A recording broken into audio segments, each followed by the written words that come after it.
একদিন এক দর্শনের শিক্ষক ক্লাসে আসলেন কতগুলো জিনিস নিয়ে এবং জিনিসগুলো তার সামনে টেবিলের উপর রাখলেন। যখন ক্লাস শুরু হলো, তিনি হাতে একটা বড় জার নিলেন এবং এটাকে পাথর দিয়ে ভরতে শুরু করলেন। তারপর তার ছাত্রদের জিজ্ঞাসা করলেন জারটি পূর্ণ কিনা। ছাত্ররা উত্তরে বলল হ্যাঁ। এরপর তিনি কিছু নুড়ি পাথর নিয়ে জারটিতে ঢাললেন।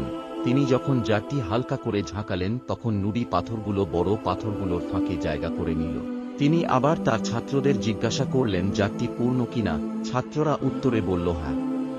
তারপর তিনি এক বাক্স বালি নিয়ে জারটিতে ঢেলে দিলেন। বালিগুলো জারের সমস্ত খালি জায়গা পূর্ণ করে ফেলল। তিনি আরও একবার তার ছাত্রদের জিজ্ঞাসা করলেন জারটি পূর্ণ কিনা। ছাত্ররা এবারও উত্তরে বলল হ্যাঁ।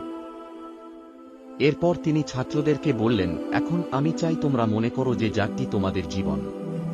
বড় পাথরগুলো হচ্ছে জীবনের গুরুত্বপূর্ণ জিনিসগুলো, তোমার পরিবার, জীবনসঙ্গী, তোমার স্বাস্থ্য, তোমার বাচ্চারা। তোমার জীবন থেকে যদি এরা ছাড়া অন্য সবকিছু হারিয়ে যায়, তবুও তোমার জীবন পূর্ণ থাকবে। নুড়ি পাথরগুলো হচ্ছে তোমার ঘরবাড়ি, চাকরি ইত্যাদি। আর বালি হচ্ছে তোমার জীবনের অন্য সব ছোট ছোট জিনিসগুলো।